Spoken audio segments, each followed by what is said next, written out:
성경이 신구약 합치면 66권인데 이 66권 가운데 모든 책이 다 제목이 있습니다. 여성의 이름을 따서 여러분 책 제목을 만든 것은 두 권밖에 없습니다. 에스더서와 룻기인데 이 두 권은 한 여성은 민족 구구 여성이 되고 한 여성은 메시아 왕국의 선조가 되는 이런 중요한 한 자리를 차지하고 있습니다. 사사시대는 혼란과 불안정의 시대였습니다. 지파들 간의 불화와 이방인들의 압제로 인해서 하나님의 백성들은 정치적으로 매우 유약한 상태에 있었습니다.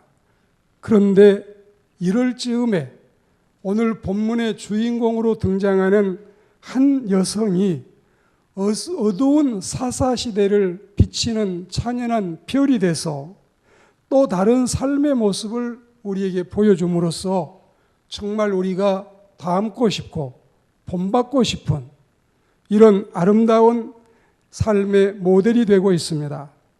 비록 이 젊은 여인이 사랑하는 남편을 잃고 또 여러분 자기 시아주버님도 잃고 시아버지도 잃고 정말 어려운 상황 가운데서 그런 고통 속에 던져져 있었지만 또 다른 과부가 된 시어머님을 향해서 정열적이고 헌신적인 사랑을 그리고 있습니다. 이 여인은 이방의 모압 출신이었지만 5절 말씀에 보면 믿음으로 말미암은 순종을 통해서 다윗 조상의 대열의 한 자리를 차지하게 되는데 이것은 하나님의 나라에 참여하는 것이 결코 어떤 학연이나 지연이나 이 세상의 혈통에 그리고 어떤 출신 성분에 있는 것이 아니라 순전히 하나님의 은혜로 된다는 사실을 우리에게 소개하고 가르쳐주고 있는 사례입니다. 룻기를 보시면 이 짧은 4장의 룻기가 1장에서 2장은 이 룻의 그 지극한 효성, 그리고 3장과 4장은 그런 효부에게 허락된 하나님의 보상과 은총입니다. 그리고 이보다도 더 중요한 사실은 예수님과 다윗의 이 왕조의 이 천한 한 여인이 이방 여인이 선조가 된다는 사실, 그리고 하나님의 이 은총을 누리고 천하 만민에게 우리에게도 이런 비전과 소망이 있다는 사실을 상기시키고 있습니다. 이런 룻기서를 읽어보면 상대방이 잘 되기를 바라는 귀하고 아름다운 마음들이 여기저기 도처에 도사리고 있습니다. 그리고 이런 아름다운 마음들이 한낱 거칠의 인사나 혹은 흔한 동정심으로 끝나지 않고 실제 생활 속에서 속속 드러나고 있다는 사실이 정말 살아있는 말씀입니다. 우리들도 오늘 이 말씀을 귀담아 잘 듣고 가슴에 아로 새겨서 서로가 잘 되기를 바라고 서로 잘 되기를 기도해주고 그리고 서로 격려해주고 배려해주고 도움을 줄 수 있는 이 선한 이웃, 선린들이 되시기를, 착한 이웃, 그리고 아름다운 이웃들이 되시기를 주의 이름으로 축복합니다. 그렇지 않는다면 이 험난하고 고달픈 인생길을 살아가기가 우리는 너무나 숨차고 어렵습니다. 여기 등장하는 세 여인도 기구한 운명의 소유자들입니다. 슬픔과 한숨이 가득 차 있는 주인공들입니다.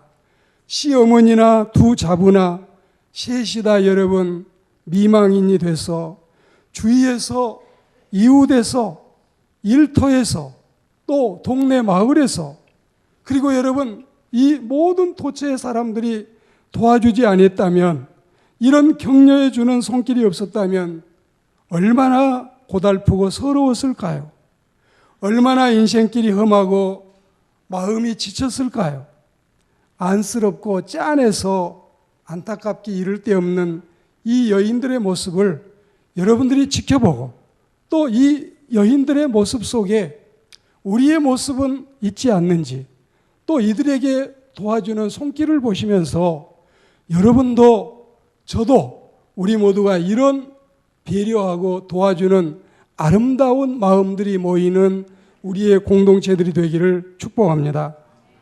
특별히 세 여인 가운데 룻을 중심으로 말씀을 듣겠는데, 그 여인이 착하게 사는 모습, 그리고 덩달아 그 여인의 주변에서 어떤 사랑의 손길들이 나타나는지, 어떤 아름다운 마음씨들이 기다리고 있었는지, 이걸 우리가 보려고 하는데, 오늘 이 말씀 속에 첫째는 가정에서 시어머니가 보여주는 이 아름다운 마음씨, 두 번째는 이 일하고 있는 직장 일터에서 이렇게 또 다른 사람들이 보여주는 착한 마음씨, 그리고 마을에서 사회생활하면서 사람들이 보여주는 이웃 간의 귀한 마음, 이런 것들을 우리는 다 좀 들어서 우리도 이런 사람으로 살아가야 하겠습니다.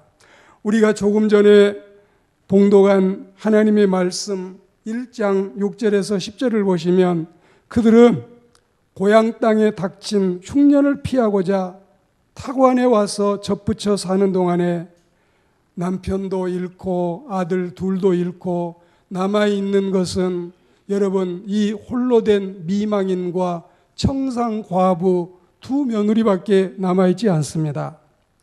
시어머니는 자신처럼 과부, 그것도 청상 과부가 돼버린 두 자부를 볼 때 친정 엄마 같은 생각이 듭니다. 그리고 그 두 자부가 같이 길을 오다가 도저히 안 되겠다 싶어서 이렇게 두 자부에게 말합니다. 부디 하나님의 은총이 너희와 함께 있기를 바란다. 큰 일을 당해서 경황이 없겠다마는 어쩌겠냐. 꿈 같은 일이었다. 깨끗이 다 잊어라. 봄날의 한 꿈으로 생각하고 이런 일들은 잊어야 살아가느니라. 큰맘 먹고 다시 좋은 사람 만나서 새 출발들 해라. 어서 친정으로 돌아가라. 부디 행복해라. 꼭 행복해야 된다. 착한 애들아, 하나님이 복을 주실 거다. 이게 여러분 시어머니가 친정 어머니처럼 며느리들이 아니라 딸들에게 달래듯이 이렇게 여러분 속삭이는 애정으로 대하고 있습니다. 이 어머니의 말씀을 듣고 큰 며느리는 인사하고 친정으로 돌아갔습니다. 그런데 둘째 며느리는 막무가내입니다. 안 가겠다는 겁니다. 너 동서는 가는데 왜 너는 안 가겠다는 거냐? 어머니 그런 말씀 하지 마세요. 절대 하지 마세요. 어머니 가시는 곳에 나도 가고 어머니 묵는 곳에 나도 묵고 어머니 백성이 내 백성 되고 어머니 섬기는 하나님 나도 섬길 겁니다.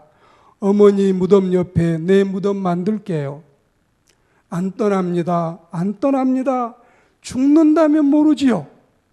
만약에 내가 죽는다면 모르지만 살아있는 동안에 내가 시어머니를 떠난다면 저는 천벌받습니다. 이렇게 이쯤 되니까 시어머니로서도 더 이상 어찌 해볼 도리가 없습니다. 못 해보겠다, 못 해보겠어. 너 그 중심을 어떻게 바꿀 수 있겠느냐? 하나님을 걸고 여러분 이 자기의 일생을 다 바쳐서 생명을 걸고 이야기하는데 시어머니가 들을 때도 더 이상 말려낼 길이 없습니다. 여러분 우리가 고부간의 갈등도 며느리를 딸로 여기고 여러분 또한 시어머니를 친정 엄마처럼 생각하면 얼마나 좋을까요? 그리고 여러분 노사간의 갈등도 이처럼 회사의 일을 내 집안일처럼 여기고 그리고 여러분 사원들을 내 조카나 내 동생이나 내 가족처럼 여긴다면 얼마나 좋을까요? 이렇게 서로 배려하는 마음이 가장 필요한 곳이 바로 교회와 가정이기도 합니다. 부모님의 심정을 충분히 이해하고 여러분 부모님이 우리를 낳아서 기르시고 노심초사 지금도 부모님의 기도의 제목은 한결같이 내 아들 성공하고 내 딸 출세하고 내 손자 손녀들 잘 되는 것 외에 뭘 얼마나 기대하고 바라는 게 있습니까? 부모님의 마음을 헤아리는 자녀들이 되기를 축복합니다. 자녀들 마음도 우리는 헤아려서 노엽게 하지 않고 이 자녀들이 주의 교양과 훈계로 자라날 수 있도록, 여러분 부모가 자식을 분풀이의 대상으로, 자기가 이루지 못한 일을 한풀이의 대상으로 삼지 않고 이 아이가 뭘 잘하는지, 뭘 제일 즐겨하는지, 뭘 하면 제일 사회에 나가서 여러분 훌륭한 사람으로 공동체에 적응할 수 있는지를 따져보고 헤아려서 자녀들을 여러분들이 살피고 또 자녀들을 양육하는 부모가 되기를 축복합니다. 그대가 아내입니까? 남편의 입장 좀 생각하셔요. 그대가 남편입니까? 아내 처지 좀 들어가 보셔요. 서로 짐을 나눠주세요. 여러분 서로 좋은 말씨 써야 됩니다. 서로 염장 지르지 않고 염통 송곳으로 여러분 쿡쿡 찌르지 마셔요. 서로 지난 일일랑 까맣게 잊어버리고 웃으며 살아가는 여러분들이 되기를 축복합니다. 상대방이 잘 되기를 바라고 원하는 이 아름다운 마음들이 모여 있는 곳이 우리의 공동체가 되기를 축복합니다. 우리는 일터에서, 이 직장에서 이웃들이 보여주는 아름다운 마음들을 볼 수 있습니다. 룻은 영락 없는 선녀 같습니다. 날개 없는 천사 같습니다. 효부도 이런 효부가 없습니다. 우리 효부상을 추천해서 올려서 정말 나라의 상을 좀 받게 하면 좋겠다는 마음, 이 여인을 보며 들고 있습니다. 이처럼 룻이 너무나 착한 심성을 가지고 살아가기 때문에 이렇게 마음씨 좋은 시어머니도 모시게 됐지만 만류를 뿌리치고 시어머니 고향에까지 따라와서 남정네 없이 꾸려가는 살림살이가 얼마나 힘들었을까요? 아마 요즘으로 하자면 복지 혜택 대상 가구이거나 혹은 수급자 가족 신세입니다. 여러분 직장에 가야 되는데, 일을 해야 되는데, 이게 정규직 비정규직 따질 것 없이 여러분 가서 쌀을 벌어야 되는데, 지금 시대가 또한 여러분 이런 어려운 시대니, 그래서 하루는 어머니 추수철이니 남의 밭에 나가서 이삭이나 주워 올게요. 그리고 이제 밭에 나가서 이삭을 주우러 가는 겁니다. 2장 2절에 보시면 이삭을 주우러 가는데 3절에 보니까 그 주우러 간 밭이 우연히 친족 보아스의 밭이었다. 사실 우리는 우연이라고 하는 말을 자주 쓰지만 이 우연은 하나님 앞에서 보면은 모두가 필연이고, 우리의 모든 걸어가는 길은 주님이 보고 계시고 인도하신다는 사실을 기억해서 우리의 삶의 현장에서, 우리의 인생 가운데서 어느 한 가지 사건이나 문제라도 하나님의 섭리가 없는 사건은 일어나지 않는다는 사실을 우리는 잊지 말아야 할 줄로 믿습니다. 4절에 보시면 여호와께서 너희와 함께 계시기를 원한다.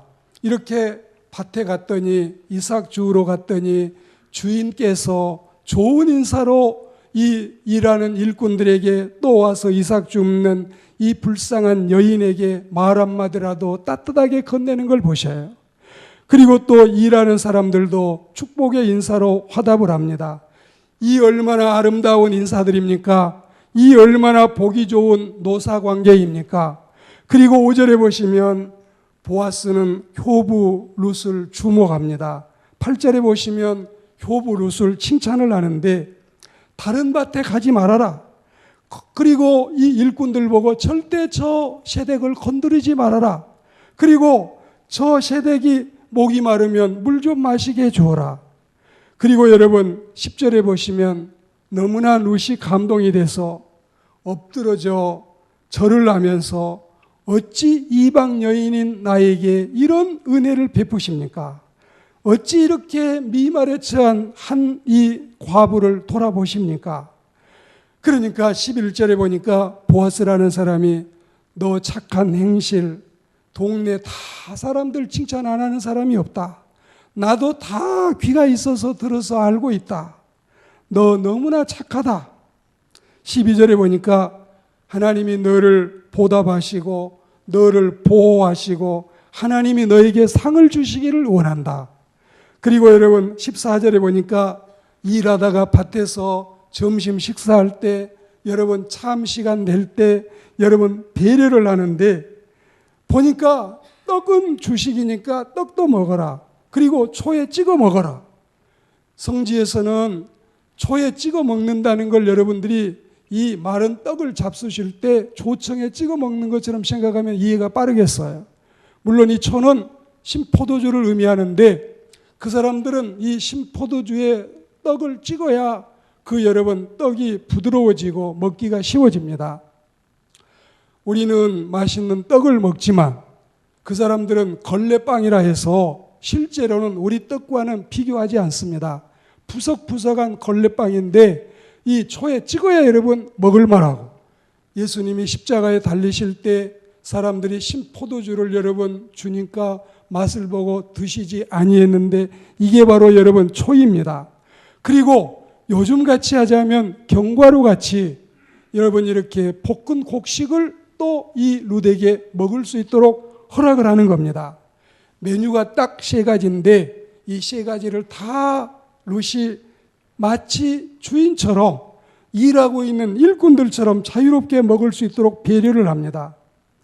그리고 일꾼들에게 친절을 지시하고 절대 저 여인이 서럽지 않게 해라. 마음이 아니고 신세가 아닌데 너희들이 혹시 희롱이라도 하고 놀리기라도 하고 마음 아프게 하면은 얼마나 저 여인의 마음이 속상하겠냐. 이삭을 죽을 때도 혼내지 않도록 여러분 이렇게 배려하는 걸 보셔요. 그리고 16절에 가면 배려의 극치가 나오는데 다발에서 일하고 있는 일꾼들아 조금씩 풀어서 떨어뜨려서 저 여인이 일할 수 있는 재미가 좀 있게 해라. 우리가 보시면 어떤 일이든지 그냥 여러분 갖다 주는 것과 이렇게 명분 있게 자신도 열심히 일해서 소득을 얻었다고 하는 기분이 나게 하기 위해서 참 이 보아스라는 사람은 보통 사람이 아니올시다. 배려와 아름다움의 극치. 그리고 여러분 이렇게 하루를 일하고 모아서 보니까 보리 한 에바라 했는데 이 에바는 구약시대의 부피 단위입니다. 대략 이 에바는 오멜이 한 오멜이 10개가 돼야 한 에바가 되는데 한 오멜이 2.2리터니까 이걸 여러분 에바를 하자면 한 23리터 되는 그리고 이것을 만약에 일꾼이 돈을 벌어서 살겠다는 마음을 가지고 일을 했으면 이게 여러분 보름치 품삯이나 되는 많은 이 분량입니다. 이렇게 홀로 여러분 시어머니를 모시고 살아가는 이 참 가련한 미망인 청산과부를 위해서 보아스가 우리 밭에 와서 일하고 다른 밭에 가지 말아라. 일하는 사람들 보고 희롱하지 말고 속상하게 하지 말아라. 그리고 여러분 이 이삭도 좀 띄엄띄엄 떨어뜨려서 일하는 좀 재미가 있게 하고 좀 소득 있게 좀 해라. 이러니 귀한 마음 점심 먹을 때 이 정도 수확을 가지고 여러분 참 가고 또 음식을 남겨가지고 이제 자기 집에 가서 시어머니에게 어머니 이거 좀 잡숴보세요. 내가 일할 때 그 일하는 밭의 주인이 이렇게 착하게 많이 이렇게 수확도 오르게 하고 또 음식도 줘서 저는 잘 먹었는데 어머니는 얼마나 시장하셔요. 여러분 이런 모습. 그래서 남편과 집안 사람 보아스의 배려심 이런 것들이 다 어우러져 있어서 이 보아스는 사실 그 자기 시아버지와 같은 친족이기 때문에 엘리멜렉과 친족이어서 이 이스라엘의 성지의 가구 제도를 여러분이 살펴보면 아주 딱 잘 제대로 들어맞아 있는 이런 입장이 되는 것입니다. 사랑하는 여러분, 이렇게 자기가 벌어와서도 다 시어머니에게 바치는 걸 보셔요. 여러분들이 만약에 자녀라면 우리가 결혼하기 전에 내가 열심히 일해서 봉급을 받고 돈을 벌어와도 어머니에게 이걸 맡겨서 어머니 이것 좀 관리해 주셔요. 이런 효녀들, 이런 효자들, 그리고 어머니는 여러분 이거 절대로 또 자기 마음대로 쓰시지도 않습니다. 여러분보다 더 지혜롭게 잘 관리할 수 있습니다. 어떻든지 우리는 오늘 이 여인들의 모습 속에 참으로 귀하고 아름다움을 발견할 수가 있습니다. 사랑하는 그리스도인 여러분, 여러분도 세상에 나가서 내 주위에 있는 모든 사람에게 이렇게 친절하게 다가가는 하나님의 사람들이 되기를 축복합니다. 여러분 주위에 모든 흩어져 있는 수많은 사람들이 여러분들에게 친절꾼이 되기를 주의 이름으로 축복합니다. 배려와 친절은 한 집에 사는 쌍둥이입니다. 배려심이 많은 사람은 꼭 친절합니다. 친절한 사람은 언제나 배려심이 속에 잠재하고 있습니다. 사랑하는 여러분, 정말 여러분 나 혼자 살겠다고 모든 사람들 다 내팽개치고 여러분 자기주의로 정말 자기만 생각하고 나 하나만을 위해서 사는 사람이 행복합니까? 우리는 그렇지 않다는 사실을 수없이 보고 있습니다. 오늘 이 직장의 일터에서 그리고 여러분 하루하루 이 참 이삭을 주어서 사는 이 삶 속에 이렇게 좋은 이웃들이 있음을 생각하고 만약에 이런 착한 분들이 없었으면은 얼마나 여러분 밤이면 밤마다 서러워서 꾸역꾸역 울고 여러분 잠을 이루지 못하겠습니까? 그러나 이런 귀한 이웃들을 만나게 된 것도 주님의 은혜고 우리 또한 이런 사람들과 더불어 살아가는 세상이 되기를 축복합니다. 동네 오니까 사회에서 사람들이 보여주는 모습을 보셔요. 1986년, 1992년 두 번 제가 이 말씀의 배경 무대인 베들레헴을 방문했었는데 그때도 베들레헴은 평화롭고 지역에 미인들이 넘쳐나고 있습니다. 시민들은 활기찹니다. 여러분 예수님 탄생 때의 촌락은 간데없고 이제는 베들레헴 대학이 들어서고 또 많은 사람들이 베들레헴으로 모여오는 이런 모습을 볼 수 있습니다. 바이틀레헴, 베들레헴, 떡집이라는 뜻입니다. 아리따운 교수, 복된 며느리, 여러분 베들레헴의 신부감이 왜 없겠습니까? 얼마든지 미인들도 살림 잘하는 신부도 여러분 얼마든지 만날 수 있는데 그 착한 마음씨, 세덱, 루시, 그 심성 고운 보아스와 연분이 닿아서 결혼을 한다네요. 얼마나 여러분 경사스러운 일입니까? 이 보아스의 사람됨과 인품을 소개하는데 첫째는 경건한 인품의 소유자, 두 번째는 영적 분별력이 있는 사람, 그리고 세 번째는 법도를 알고 예절을 지키는 사람이 보아스라 했습니다. 하나님을 신앙하고 시부모님께 효성을 다하던 룻이 이런 사람과 결혼을 하게 됩니다. 이 결혼은 여러분 철저히 시어머니가 다 여러분 판을 짜서 시어머니가 완전히 여러분 프로그램을 만들어서 시킨 결혼이기 때문에 시어머니가 너 그러려고 날 따라왔냐? 너 그러려고 이게 환양년이구나. 이게 연료인 줄 알았더니 이게 바로 바람둥이구나. 이렇게 하지 아니했습니다. 그리고 여러분 동네 사람들이 뭐라고 합니까? 아 글쎄 두 연놈 눈빛이 심상치 않다고 생각했더니 결국 이렇게 큰 일을 저지르고 마네 글쎄 그려. 이렇게 사람들이 하지 않습니다. 여러분 우리가 보면은 시어머니는 시어머니대로 적극 밀어서 이 룻의 앞길을 환하게 열어주고 있고 동네 사람들은 한결같이 내 일처럼 즐거워하고 축하해주고 더구나 중요한 사실은 이 집에서 아들을 낳아서 등남했을 때 온 동네 사람이 마치 자기 집에 아이 낳은 것처럼 한결같이 이 아이를 좋아하고 보듬어 안으며 축복하고 여러분 이런 모습이 4장 14절에 다 나타나고 있습니다.